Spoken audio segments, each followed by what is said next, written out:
안녕하세요. 나타샤의 책 여행입니다. 2020년은 코로나19 바이러스로 전 세계가 팬데믹 상황이었습니다. 치료제와 백신이 나와 있으니 이제 이 전시 상황도 곧 종료가 되겠죠? 크리스마스가 며칠 남지 않았습니다. 각종 모임들을 올해는 모두 취소하셨을 겁니다. 마지막 방역, 우리 한 사람 한 사람이 잘 지키리라 생각됩니다. 이번 연말 연시는 여행 대신 나타샤와 함께 책 여행하는 건 어떨까요? 저는 크리스마스 때 가장 기억나는 작가가 있는데요. 바로 오 헨리입니다. 그의 작품 중 크리스마스 선물과 마지막 잎새가 이맘때가 되면 가장 떠오르는 작품입니다.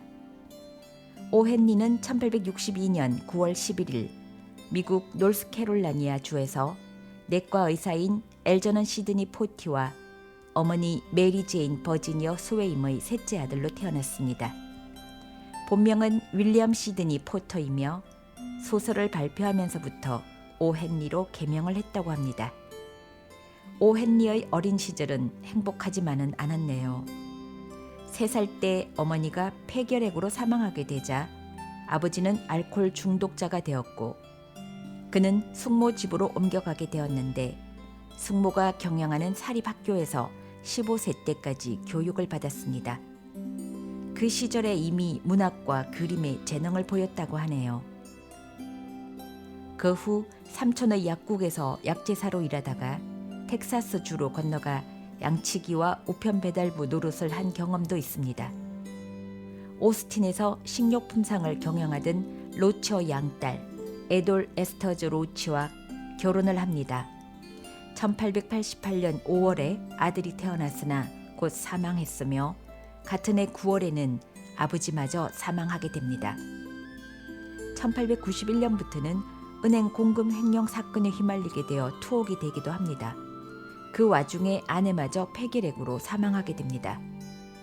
3년 남짓한 옥중 생활 동안 오 헨리라는 이름으로 미국 유명한 잡지에 작품을 발표하기 시작했는데 추록 후에는 뉴욕으로 이주하여 작가로서 크게 활약하게 됩니다.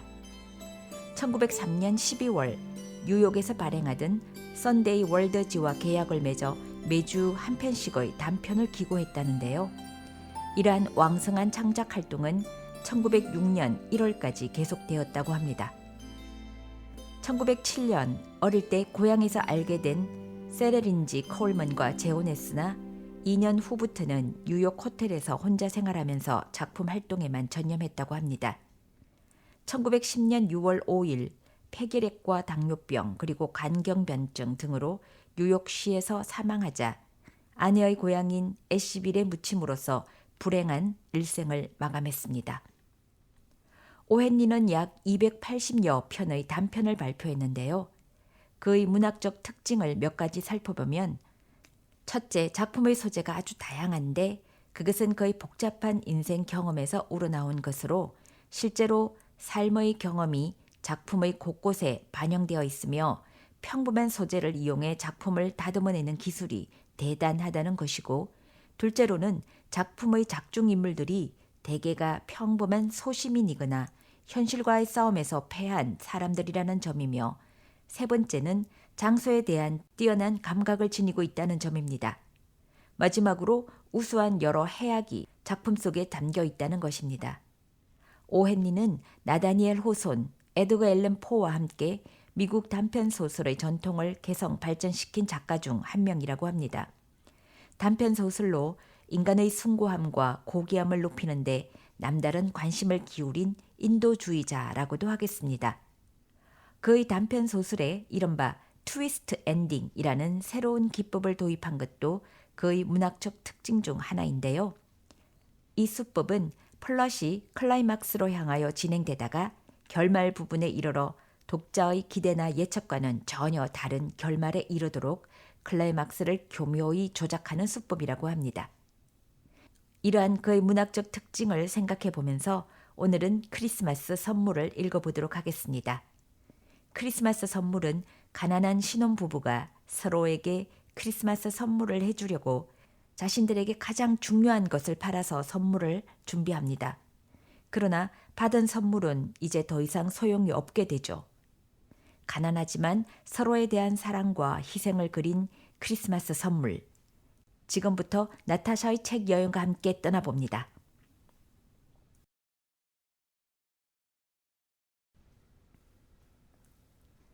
크리스마스 선물 1달러 87센트. 그것이 전부였다. 그 중에서도 60센트는 1센트짜리 동전들이었다.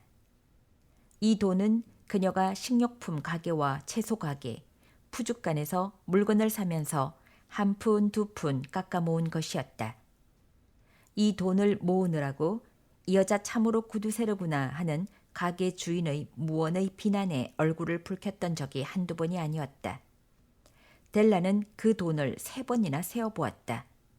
세어보고 또 세어도 1달러 87센트였다. 그런데 내일은 크리스마스였다. 낡고 초라한 작은 침대에 엎드려 엉엉 소리내어 우는 수밖에는 다른 도리가 없었다.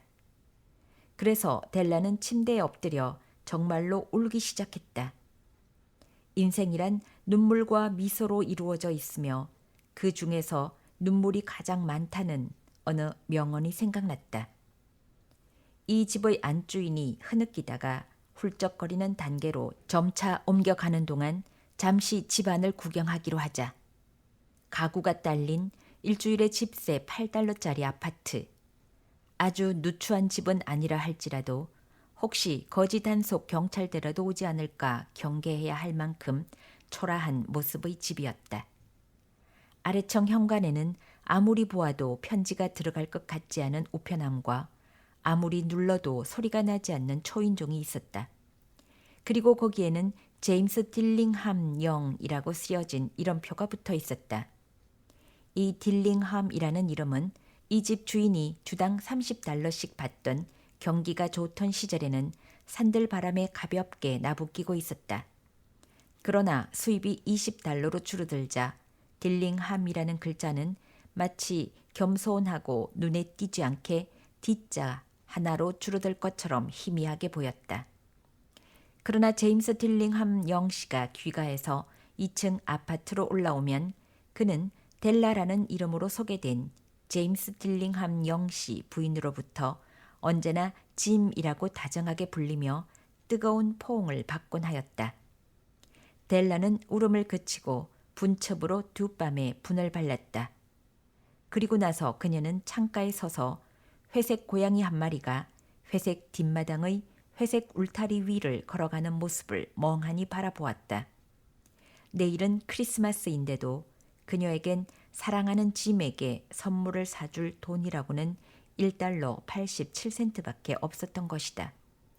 한 입, 두 입, 몇 달 동안이나 모아온 것이 고작 그것이었다. 일주일에 20달러 가지고는 어떻게 할 도리가 없었다. 지출은 예상보다 늘 초과되었다. 그녀가 진정 사랑하는 짐에게 선물을 사줄 돈이 고작 1달러 87센트밖에 되지 않다니. 그에게 어떤 멋진 선물을 사줄까 생각하면서 그녀는 얼마나 많은 행복한 시간을 보냈던가. 무엇인가 멋지고 진귀한 진짜 물건. 짐이 소유하고 있다는 명예에 조금이라도 어울리는 그런 선물 말이다. 방 안의 창문과 창문 사이에는 벽 거울이 달려 있었다. 어쩌면 여러분은 일주일에 8달러짜리 아파트에서 그런 거울을 본 적이 있으리라. 그것은 몸이 몹시 여위고 민첩한 사람이라야 세로로 가느다랗게 얼핏 몸을 비추어 봄으로써 자신의 모습을 그런대로 정확히 헤아릴 수 있는 거울이다. 몸이 가냘픈 델라는 이런 기술을 잘 터득하고 있었다. 그녀는 갑자기 창문에서 몸을 돌려 거울 앞에 섰다. 두 눈은 밝게 빛나고 있었지만 얼굴엔 핏기가 가시고 창백하게 변했다. 그녀는 재빨리 머리채를 풀어 헤치고 길게 늘어뜨렸다. 그런데 제임스 딜링함 영 부부에게는 두 사람 모두가 몹시 자랑스럽게 생각하는 두 가지 물건이 있었다. 하나는 일찍이 할아버지와 아버지한테서 물려받은 짐의 금시계였다. 그리고 다른 하나는 델라의 긴 머리였다. 만약 시바의 여왕이 건너편의 아파트에 살고 있었다면 델라는 창문 밖으로 머리채를 늘어뜨려서 그 왕비의 보석과 여러 가지 선물을 무색하게 만들었을 것이다. 그리고 만약 지하실에 온갖 보물을 쌓아놓고 있는 솔로몬 왕이 이 아파트의 관리인이었다면 짐은 그 앞을 지나갈 때마다 시계를 꺼내봄으로써 그 왕으로 하여금 부러운 나머지 자신의 턱수염을 쥐어뜯도록 만들었을 것이다. 그렇게도 아름다운 델라의 머리채는 마치 갈색의 폭포수가 떨어지듯 물결치고 반짝이며 그녀의 어깨 아래로 흘러내렸다. 그녀의 머리채는 마치 옷을 입은 것처럼 무릎 아래까지 드리워졌다. 이어 그녀는 신경질적으로 재빨리 머리채를 다시 감아 올렸다. 그러자 그녀는 잠시 몸을 비틀거리다 가만히 서 있더니 낡고 붉은 융단 위에 눈물 한두 방울을 떨어뜨렸다. 델라는 낡은 갈색 재킷을 걸쳐 입고 낡은 갈색 모자를 썼다. 스커터 자락을 나부끼고 두 눈에는 눈물 방울을 반짝이며 그녀는 총총히 방문을 나와 층계를 내려와 거리로 나섰다.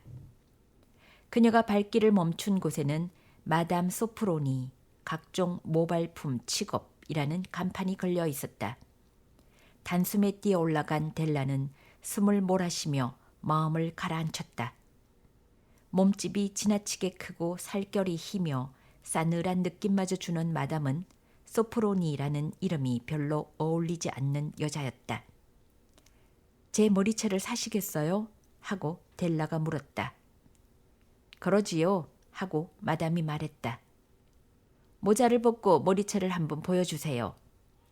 갈색의 머리가 폭포수처럼 아래로 흘러내렸다. 20달러 드리지요 하고 마담은 익숙한 손길로 머리채를 들어 올리며 말했다. 어서 빨리 주세요. 델라가 말했다. 놀랍게도 그 후 2시간은 마치 장밋빛 날개를 탄 듯이 빨리 지나가 버렸다. 그녀는 짐의 선물을 사기 위해 가게를 샅샅이 뒤지고 다녔던 것이다. 그녀는 마침내 짐에게 줄 선물을 찾아냈다. 그것은 정말로 누구보다도 짐을 위해서 만들어진 물건 같았다. 그녀는 가게란 가게는 샅샅이 다 뒤졌건만 어떤 가게에서도 그와 똑같은 물건을 찾을 수는 없었다. 그것은 백금으로 만든 시계줄로 디자인이 단순하면서도 우아하고 훌륭한 물건이 을에 그렇듯이 번지르르한 장식에 의존하지 않고 품질만으로도 충분히 그 가치가 있는 그런 물건이었다. 그 시계줄은 짐이 지니고 있는 귀중한 시계에 조금도 손색이 없었다. 그것을 보자마자 그녀는 이것이 바로 짐의 것이로구나 하는 생각이 들었다. 어쩌면 그것은 짐과도 같은 물건이었다. 수수하고 귀중한 이 표현은 사람과 물건에 알맞은 표현이었다. 그 시계줄 값으로 21달러를 지불한 다음 나머지 87센트를 들고 그녀는 황급히 발걸음을 재촉하여 집으로 돌아왔다. 이 시계줄을 그의 시계에 단다면 짐은 누구 앞에서도 떳떳하게 시계를 꺼내볼 수 있으리라. 시계는 훌륭했지만 낡은 가죽끈을 시계줄 대신 사용하고 있었기 때문에 그는 종종 남몰래 시계를 꺼내보곤 했다. 집에 돌아온 델라는 황홀했던 기분이 점차 사라졌다. 분별과 이성을 되찾게 된 것이다. 그녀는 머리를 곱슬거리게 지지는 인두를 꺼내고 가스에 불을 붙여 남편에 대한 사랑과 아낌없는 마음 때문에 볼품없이 되어버린 자신의 짧은 머리를 손질하기 시작했다. 그런데 이런 일이란 언제나 힘이 드는 그야말로 성가신 작업이었다. 40분이 못 돼서 그녀의 머리는 짧은 고수머리로 덮어져 있었으며 마치 개구장이 학생처럼 되어버렸다. 그녀는 거울에 비친 자신의 모습을 오랫동안 조심스럽게 자세히 바라보았다. 만약 짐이 나를 보자마자 죽이지 않고 내 모습을 바라본다면 하고 그녀는 혼자 중얼거렸다. 그이는 마치 코니 아일랜드의 합창단원 같다고 할 거야. 하지만 난들 어떻게 하겠어. 1달러 87센트 가지고 뭘 어떻게 할 수 있담. 7시가 되자 커피를 끓이고 스토브 위에 프라이팬을 얹고 고기를 요리할 수 있는 준비가 다 되었다. 짐은 늦게 들어오는 적이 한 번도 없었다. 델라는 시계줄을 접어 손에 쥐고 그가 항상 들어오는 문 가까이에 있는 탁자의 한 구석에 앉았다. 바로 그때 층계의 첫 계단을 올라오는 그의 발걸음 소리가 들리자 그녀의 얼굴은 백지장처럼 하얗게 변했다. 그녀는 매일같이 아무리 사소한 일이라도 혼자서 짧게 기도를 드리는 습관이 있었다. 오 하느님, 남편으로 하여금 제가 여전히 예쁘다고 생각하게 하여 주소서. 그녀는 이렇게 중얼거리고 있었다. 문이 열리더니 짐이 들어오고는 다시 문이 닫혔다. 그는 몸이 여위였으며 몹시 진지한 표정이었다. 가엾게도 그는 이제 겨우 22살이었지만 가정이라는 무거운 짐을 지고 있는 것이다. 그는 새 외투가 필요했고 장갑마저도 없었다. 짐은 메추라기 냄새를 맡은 사냥개처럼 꼼짝도 하지 않고 문간에 서 있었다. 그의 시선은 델라를 응시하고 있었는데 그 시선에는 델라가 읽을 수 없는 표정이 들어있어서 그녀는 두려움에 떨었다. 그것은 분노도 경악도 비난도 공포도 그렇다고 그녀가 각오하고 있던 그 어떤 감정도 아니었다. 그는 오직 얼굴에 이상 야릇한 표정을 지은 채 그녀를 뚫어지게 바라볼 뿐이었다. 델라는 머뭇거리며 탁자로부터 몸을 일으켜 그에게로 다가섰다. 여보, 짐! 하고 그녀는 큰 소리로 말했다. 저를 그런 눈으로 쳐다보지 마세요. 당신에게 선물을 하지 않고는 크리스마스를 보낼 수가 없어서 제 머리채를 잘라 팔았어요. 머리는 또 자랄 거예요. 괜찮지요? 네? 정말 할 수 없었어요. 제 머리카락은 굉장히 빨리 자라요. 짐, 저에게 메리 크리스마스라고 해주세요. 그리고 우리 즐겁게 지내요. 내가 당신을 위해 얼마나 멋진, 얼마나 아름다운 선물을 샀는지 당신은 모르실 거예요. 당신 머리채를 잘랐다고? 하고 짐은 아무리 노력해도 그 명백한 사실이 납득이 가지 않는다는 듯이 힘들려 물었다. 그래요, 그걸 잘라서 팔았어요. 하고 델라는 대답했다. 전과 같이 저를 사랑해 주시는 거죠? 제 머리채가 없어졌어도 저는 저예요. 그렇지 않아요? 짐은 이상한 듯이 방안을 둘러보았다. 당신 머리채는 이제 없어졌다는 말이지? 하고 그는 거의 바보처럼 멍청하게 말했다. 찾아볼 필요도 없어요. 하고 델라는 말했다. 팔아버렸다고 하지 않았어요. 이젠 팔아서 없어졌어요. 여보, 오늘 밤은 크리스마스 이브예요. 저에게 상냥하게 대해주세요. 그 머리채는 당신을 위해 팔았으니까요. 어쩌면 제 머리 위에 자라나는 머리카락은 셀 수 있을지 몰라요. 하고 그녀는 갑자기 정다우면서도 진지하게 말을 이었다. 하지만 당신에 대한 저의 사랑은 아무도 헤아릴 수 없어요. 짐, 고기를 올려놓을까요? 짐은 넋을 잃은 상태에서 갑자기 깨어나는 것 같았다. 그는 아내를 껴안았다. 잠시 이들로부터 눈을 돌려 별로 중요한 것 같지 않은 문제를 생각해보자. 일주일에 8달러의 돈벌이와 1년에 100만 달러의 돈벌이는 어떤 차이가 있을까? 수학자나 지식이 많은 사람에게 물어보아도 그들은 틀린 대답을 할지 모른다. 성경에 나오는 동방 박사들은 귀중한 선물을 가지고 왔지만 그 선물 가운데서도 해답은 없었다. 이 수수께끼 같은 말의 뜻은 나중에 밝혀지게 되리라. 짐은 외투 주머니에서 꾸러미 하나를 꺼내더니 그것을 탁자 위에 던졌다. 델라, 나를 오해하지 마라 하고 그는 말했다.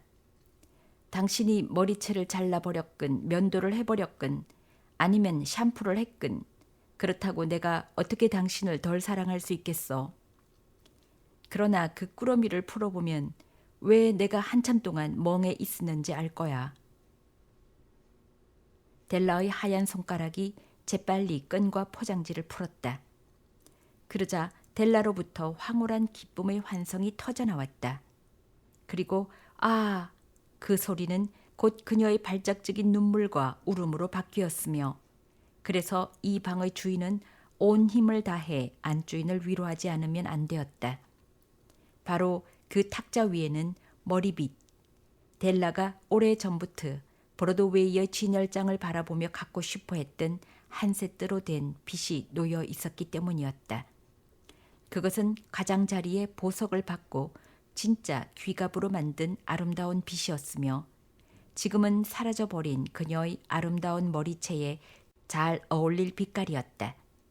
그 빗이 값비싸다는 것을 아는 그녀로선 그 머리빗을 갖고 싶다는 마음뿐이었지 실제로 자신이 그것을 소유한다는 것은 엄두도 내지 못하고 있었던 것이다. 그런데 지금은 그녀의 물건이 되어 있었지만 그렇게도 갖고 싶어 했던 빗으로 장식할 머리채는 이미 사라져 버렸다. 그러나 그녀는 그 빗을 가슴에 꼭 껴안고 눈물이 글썽한 눈을 들어 미소를 지으며 입을 열었다. 짐, 제 머리카락은 아주 빨리 자라나는 편이에요. 그리고 나서 델라는 틀이 그을은 새끼 고양이처럼 자리에서 벌떡 일어서며 오, 어머나 하며 소리쳤다. 짐은 아직 자기의 아름다운 선물을 보지 못했던 것이다. 그녀는 시계줄을 손바닥을 펼쳐 올려놓고 간절한 마음으로 그에게 내밀었다.